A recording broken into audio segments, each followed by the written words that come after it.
Türkmen hakında. Bayramxan Türkmen halkı ferkedi, döwlet işgäri, filosof, falyna hem şahyr boldy. Bayramxan oşun ferkede hökmünde bitiren hyzmatlary sarpylyp oňa Han Hanan, ýagny hanlaryň hany diýen iň uly harby derece berilipdir. Bayramxanyň Ekber Şah ýazan hatyna şeýle etiler bar. Siz bilip goýun.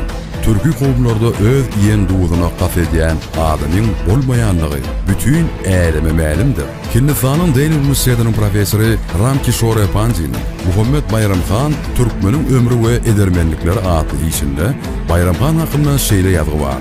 Başka ferkedeleriň hiç birinde batyrlykda, döwleti dolandyrmak ustatlygyna, alymlykda, edebiýaty oňat bilmekde.